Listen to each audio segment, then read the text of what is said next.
नमस्कार, news India देख रहे हैं आप। आपके साथ मैं हूं चारुल शर्मा और बहुत स्वागत है आपका हमारे इस खास स्पेशल शो में। शुक्रवार को जुमे की नमाज के बाद देश ने जो तस्वीरें देखी वो दरअसल चिंताजनक थी। जुमे की नमाज के बाद जिस तरह से उन्मादी भीड़ सड़कों पर आई, पत्थरबाजी की, नारेबाजी की, आगजनी की, वो किसी भी एंगल से जायज नहीं ठहराई जा सकती। सड़कों पर आई भीड़ नुपुर शर्मा की गिरफ्तारी की मांग कर रही थी। हम नुपुर शर्मा के बयान को सपोर्ट बिल्कुल भी नहीं करते हैं, लेकिन एक गलत बात के बदले गलत हरकत को भी सपोर्ट नहीं किया जा सकता। शुक्रवार को जुमे की नमाज के बाद देश के 14 राज्य में भीड़ सड़कों पर उतर आई। भीड़ का रवैया एक ही था, मजहबी नारेबाजी, पत्थरबाजी, तोड़फोड़ और आगजनी। ऐसे में ये सवाल भी है कि ये हिंसा अचानक ही हो गई या इसके पीछे एक सोची समझी प्लानिंग थी। देखिए इस रिपोर्ट में।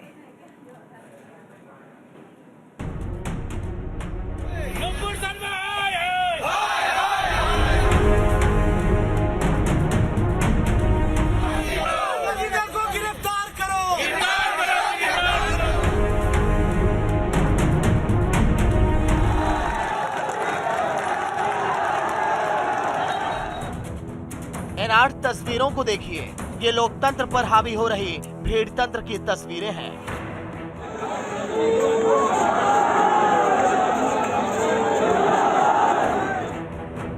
ये एक लोकतांत्रिक देश के जंग के मैदान में तब्दील होने के संकेत देने वाली तस्वीरें हैं।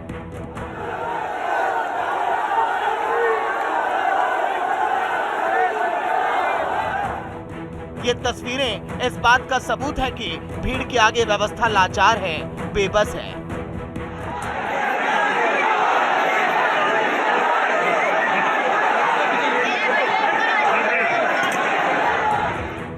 जुमे की नमाज के बाद सड़क पर उतरी भीड़ ने जमकर तोड़फोड़ की, आगजनी की, मजहबी नारे लगाए।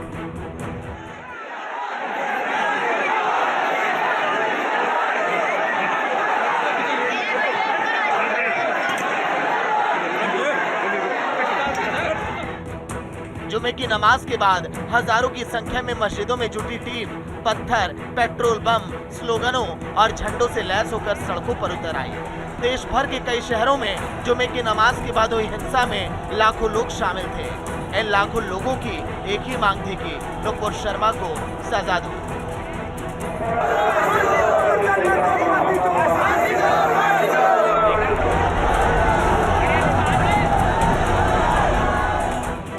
सवाल ये है कि जुमे की नमाज के बाद पहले हिंसा साजिशन हुई या ये अचानक उठा एक उन्माद भर था? क्या शुक्रवार को हुई हिंसा की प्लानिंग पहले से की गई थी या सब कुछ बस अचानक हो गया? ये समझाने के लिए आपको एक एक करके अलग अलग जगहों की तस्वीरें दिखाते हैं और सबसे पहले महाराष्ट्र के सोलापुर की तस्वीरें आप देखिए।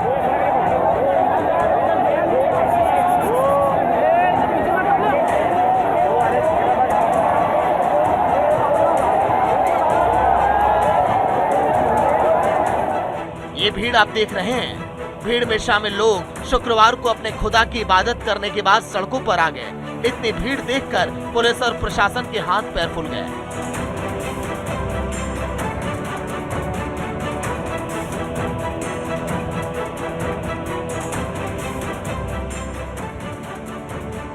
भीड़ मजहबी नारे लगा रही थी, नुपुर शर्मा की गिरफ्तारी की मांग कर रही थी। नमाज के बाद मस्जिदों से निकलकर भीड़ अचानक से सड़क पर आ गई। एक बार तो लगा कि धर्म के लिए ये स्वतः स्फूर्त प्रदर्शन है।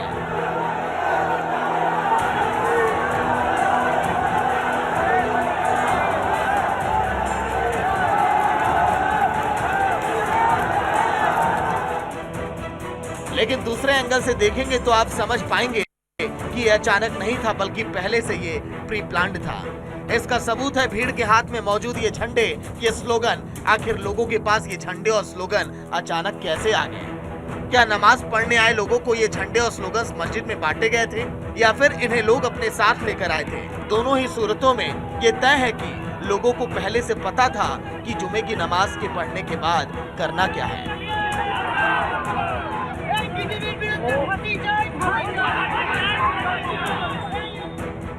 आइए अब आपको प्रयागराज की तस्वीरें दिखाते हैं। प्रयागराज में नमाज के बाद नमाजी सड़कों पर उतर आए। उन्हें वापस भेजने के लिए पुलिस ने अपील भी की। शहर में कर्फ्यू लगा हुआ है, कृपया आप लोग अपने अपने घर जाएं। शहर में कर्फ्यू लगा हुआ है, कृपया आप लोग अपने अपने घर जाएं। ये सबको बताया जा रहा है, बंदी हटे, 5 मिनट का समय है। शुरुआत में लगा कि सड़कों पर उतरी ये भीड़ कोई उत्पात नहीं मचाएगी, लेकिन कुछ ही देर में भीड़ की असलियत सामने आ गई। धीरे धीरे भीड़ उग्र होने लगी। पुलिस और अर्धसैनिक बल के जवान मूक दर्शक और बेबस बनकर भीड़ को उग्र होता देखती रही।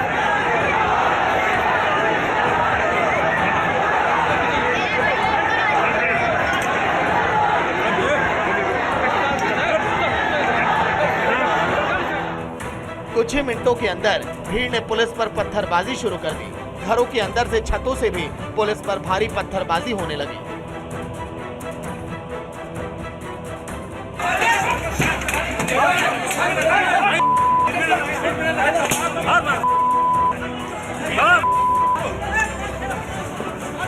इसको बैठाओ बे, निकलो, आ जाओ, इसे बैठाइए,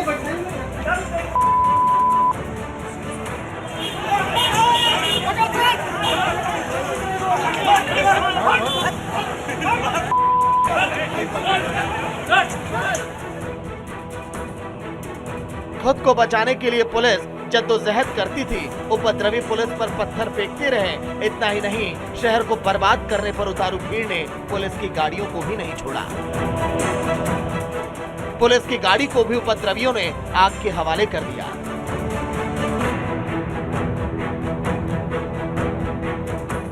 अब यहाँ पर दो बातें समझने की है। प्रयागराज में जुमे की नमाज के बाद हुई हिंसा अचानक थी या प्री प्लान?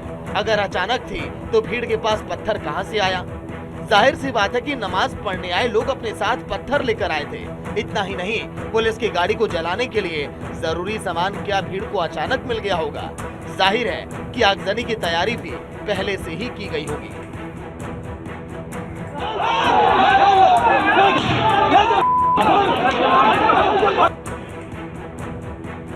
यहाँ एक और बात का उल्लेख जरूरी है।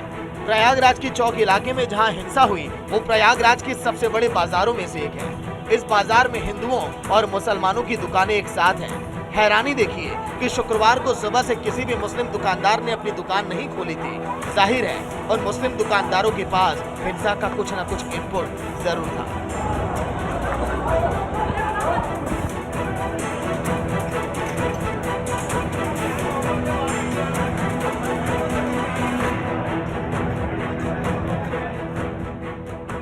उत्तर प्रदेश में जुमे की नमाज के बाद कल कुछ शहरों में हुए हंगामे पर अब पुलिस ने सख्ती बरतनी शुरू की है।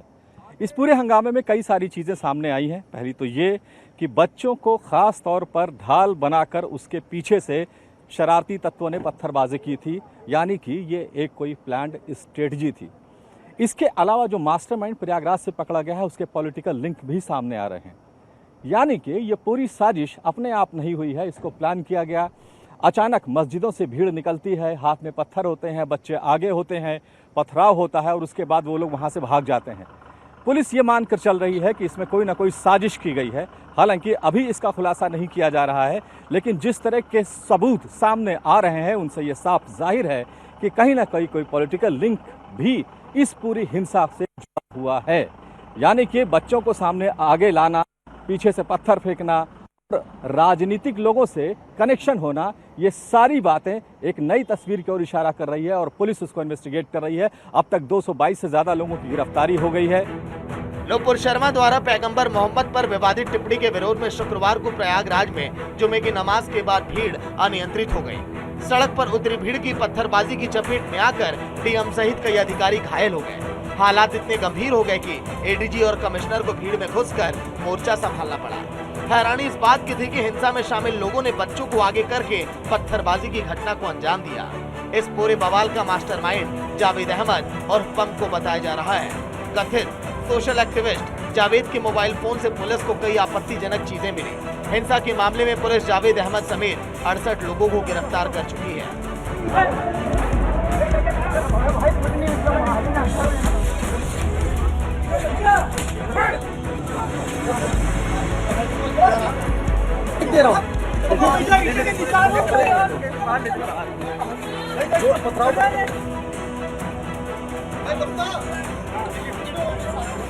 दो बातें आज आई हैं। एक तो एडीजी जोन प्रयागराज ने कही और एक एसएसपी प्रयागराज ने कहा है।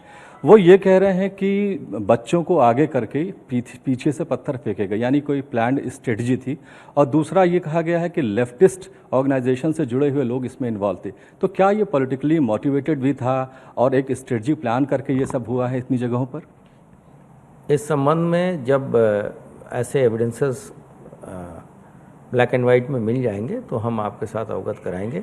फिलहाल वहाँ जो एक मुख्य साजिशकर्ता था जो कि नामजद अभियुक्त था, उसकी गिरफ्तारी की पुष्टि स्थानीय प्रशासन ने की है और लगातार वहाँ लोग भ्रमणशील हैं। स्थिति पूरी तरीके से नियंत्रण में एवं शांतिपूर्ण है पूरे उत्तर प्रदेश में। जुमे की नमाज के बाद देश के कई शहरों में हुई हिंसा ने एक और चिंताजनक सवाल पैदा किया, वो है हिंसा के तरीके का। पत्थरबाजी की खबरें पहले सिर्फ कश्मीर से आया करती थी, लेकिन कल देश के कई बड़े शहरों में एक खास समुदाय के द्वारा की गई पत्थरबाजी ने ये बताया कि पत्थरबाजी अब सिर्फ कश्मीर में नहीं रह गई, बल्कि पूरे देश भर में फैल गई है। ये वो हथियार है जिसके लिए ना लाइसेंस जरूरी है ना कीमत। ये हथियार हर एक जगह पर बड़े आसानी से उपलब्ध है और इसकी मार के आगे पुलिस से लेकर सेना तक सब बेबस और लाचार है।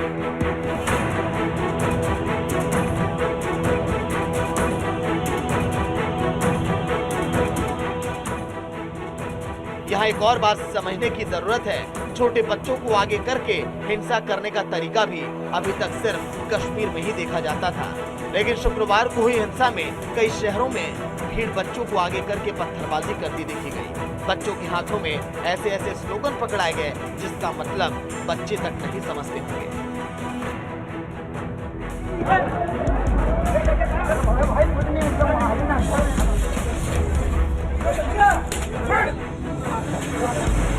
बहरहाल अभी तक की तस्वीरों से ये सवाल अपनी जगह पर कायम है कि शुक्रवार को कोई हिंसा अचानक हुई या फिर इसकी पहले से प्लानिंग थी।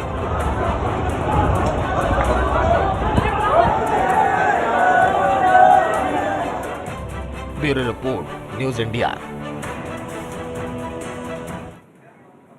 हम किसी भी इंसान द्वारा किसी भी धर्म पर गलत टिप्पणी का विरोध करते हैं, लेकिन हम हिंसा का भी विरोध करते हैं। हम विरोध करते हैं नुपुर शर्मा के बयान का, साथ ही हम विरोध करते हैं शुक्रवार को हुई हिंसक घटनाओं का। सवाल है कि जुमे की नमाज के बाद समूचे देश में कोहराम के लिए आखिर वाजिब सवाल क्या है? क्या इस्लाम इतना असहिष्णु है, या फिर वाजिब सवाल ये है कि एक आम मुसलमान जिस इस्लाम के लिए बैठा है, क्या वो असली इस्लाम है? शुक्रवार को देश, दिल्ली और कानपुर से लेकर कश्मीर तक जो हिंसक घटनाएं हुई वो वाकई चिंताजनक है। अभी आपने जो रिपोर्ट देखी उसमें हमने आपको समझाने की कोशिश की कि महाराष्ट्र के सोलापुर और उत्तर प्रदेश के प्रयागराज की घटनाएं अचानक हुई थी या फिर वो प्री प्लान्ड थी। हम आपको कुछ और शहरों में हुए उपद्रवियों की तस्वीर दिखाते हैं ताकि आपके लिए ये जानना आसान हो जाए कि हिंसा अचानक या फिर साजिश भयानक।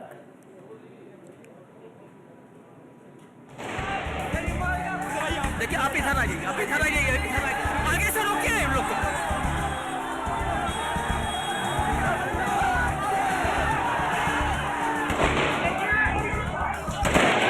ये झारखंड की राजधानी रांची की तस्वीरें हैं।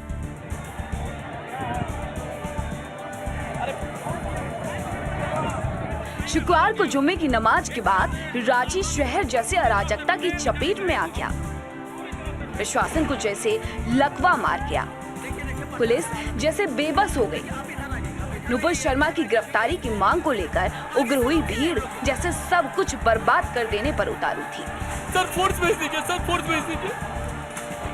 जो दिखा उसे पत्थर मारा गया, जो सामने आया उसे तोड़ डाला गया। रांची में जुम्मे की नमाज के बाद अपना आपा खो बैठी भीड़ ने कई गाड़ियों को मटिया मेट कर दिया। शुक्रवार को जिन 14 राज्यों में हिंसा भड़की थी उनमें से झारखंड भी एक था। रांची में सड़कों पर उतरी भीड़ ने बाजार के एक मंदिर को निशाना बनाया।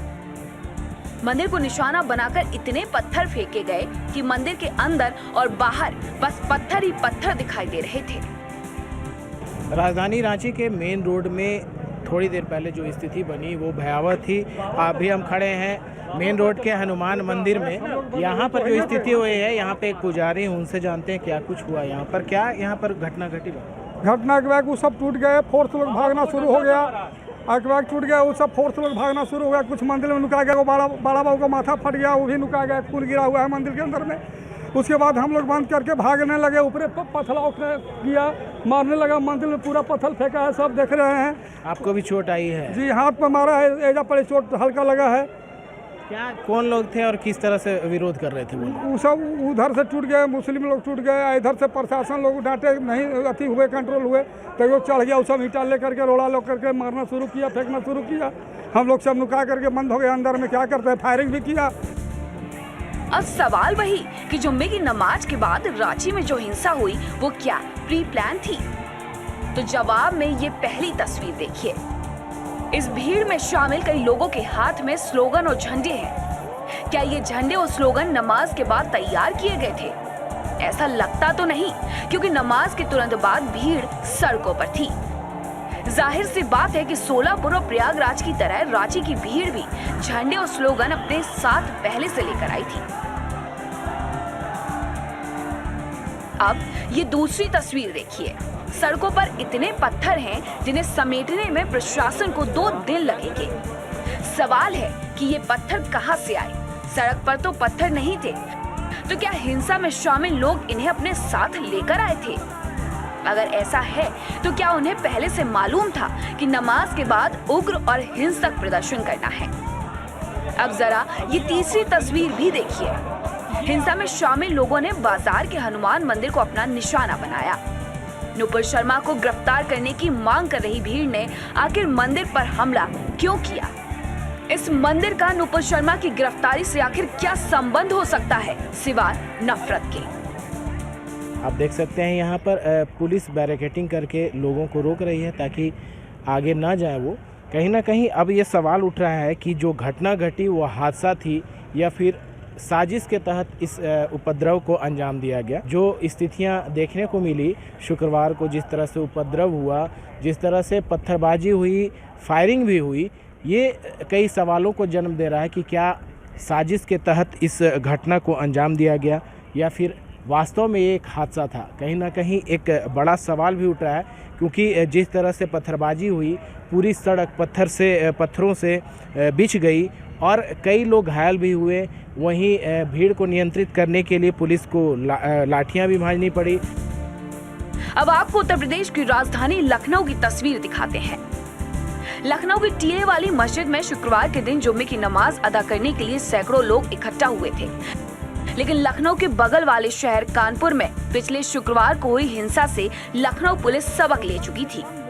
इसलिए टीले वाली मस्जिद के पास पुलिस ने शहर की सुरक्षा की चाक चौबंद व्यवस्था की थी। इसलिए लखनऊ में कोई हिंसक वारदात नहीं हुई। पुलिस ने इसके लिए क्या इंतजाम किए थे, इसके लिए हमारी टीम ने शुक्रवार को ही लखनऊ के ज्वाइंट पुलिस कमिश्नर पीयूष मौलिया से बात की थी।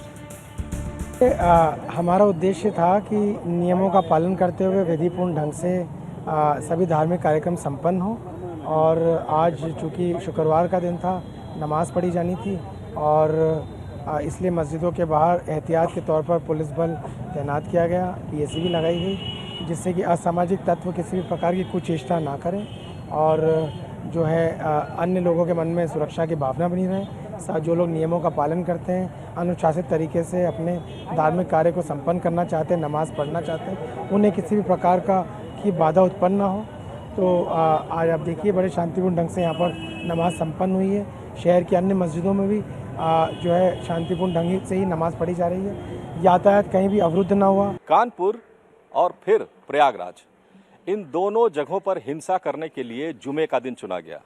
उसकी वजह यह है कि जुमे के दिन मस्जिदों में भारी भीड़ होती है, इसलिए उपद्रव की साजिश रचने वालों को भीड़ जुटाकर माहौल अपने पक्ष में करने पर ज्यादा मशक्कत करनी नहीं पड़ी। सिर्फ एक दूसरे को उकसाया गया और भीड़ हिंसा पर उतर आई। कानपुर और प्रयागराज में जुमे के दिन जो हिंसा हुई उसमें 15 से 17 साल के बच्चे सबसे आगे थे। इसे सुनियोजित साजिश का हिस्सा माना जा रहा है। उपद्रवकारी ये जानते थे कि अगर वो बच्चों को आगे करेंगे तो पुलिस के रुख में नरमी आएगी और उन्हें उपद्रव की आग और ज्यादा फैलाने में आसानी हो जाएगी। पी नेता नुपुर शर्मा के बयान को लेकर उत्तर प्रदेश में माहौल खराब करने की लगातार कोशिशें हो रही हैं। 3 जून को कानपुर में हिंसा भड़काई गई, और 10 जून को वहां से करीब 204 किलोमीटर दूर प्रयागराज में हिंसा का माहौल तैयार किया गया। कानपुर और प्रयागराज में जो हिंसा हुई उसका ट्रेंड एक जैसा है। इंटेलिजेंस के अफसरों को आशंका है कि इसी तरह की हिंसा आने वाले दिनों में उत्तर प्रदेश के कई और शहरों में भड़काई जा सकती है। लिहाजा आने वाले दिन सुरक्षा एजेंसियों के लिए काफी चुनौती भरे होने जा रहे हैं। अब आइए आपको दिल्ली की तस्वीरें दिखाते हैं। दिल्ली की सबसे बड़ी मस्जिद जामा मस्जिद में जुम्मे की नमाज पढ़ने के बाद जब भीड़ बाहर निकली तो पुलिस मुस्तैद थी। भीड़ जोर जोर से मजहबी नारे लगा रही थी।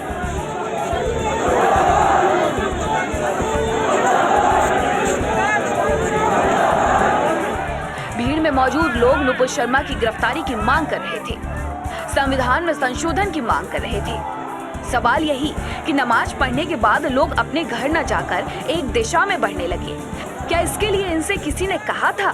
क्या ये पहले से प्लान था कि नमाज के बाद सभी लोग भीड़ की शक्ल में एक तरफ जाएंगे? हालांकि पुलिस की मुस्तैदी की वजह से शुक्रवार को दिल्ली सुरक्षित रही, लेकिन लगातार उग्र हो रही भीड़ को देखकर कहना मुश्किल था कि पुलिस इन्हें कब तक रोक पाएगी। देश के अंदर भड़काऊ भाषणों के खिलाफ लगातार माहौल गर्म है। इसी के लिए नुपुर शर्मा और नवीन जिंदल के विवादित बयान के बाद कल जामा मस्जिद से जो प्रदर्शन शुरू हुआ वो धीरे धीरे पूरे देश के अंदर फैल गया। जामा मस्जिद पे अचानक से हजारों की संख्या में लोग इकट्ठे हुए और उसके बाद एक विशेष समुदाय के लोगों ने पूरे देश को अपने आगोश में ले लिया है। यूपी के कई राज्यों के अंदर प्रदर्शन किया गया तो वहीं रांची और पश्चिम बंगाल के अंदर भी काफ़ी संख्या में एक विशेष समुदाय के लोगों ने सड़क पर आकर हुड़दंग उतारा। लेकिन सवाल आखिर यही है कि जामा मस्जिद पर अचानक से इतने सारे लोग कैसे इकट्ठा हो गए? क्या ये अचानक से हुआ या फिर इसके पीछे कोई सोची समझी साजिश थी? हालांकि कल की घटना के बाद लगातार कई राज्यों के अंदर पुलिस जो है वो अलर्ट पर है। खासतौर पर राजधानी दिल्ली की बात करें तो यहाँ पर भी दिल्ली पुलिस जो है अलर्ट पर है। वहीं खुफिया एजेंसियां जो हैं उनको भी अलर्ट पर रखा गया है कि कैसे इतनी ज़्यादा संख्या में अचानक से इतने ज़्यादा जो लोग हैं वो जामा मस्जिद पर पहुंच जाते हैं। और उसके बाद न केवल जामा मस्जिद बल्कि जामिया के इलाके में भी भारी संख्या में लोगों ने सड़क पर उतरकर प्रदर्शन किया। सवाल ये कि आखिर ये अचानक से हुआ या फिर इसके पीछे कोई बड़ा मास्टरमाइंड था? शुक्रवार को हुई हिंसा से देश चिंतित है, लेकिन इस चिंता के बीच एक अच्छी खबर कानपुर से भी है। कानपुर में पिछले शुक्रवार को हिंसा में शामिल लोगों के घर पर योगी बाबा का बुलडोजर चलने लगा है। इसी क्रम में कानपुर हिंसा के मास्टरमाइंड हयात जफर हाशमी के करीबी के घर पर शनिवार को बुलडोजर चला दिया गया। Bureau report, news India.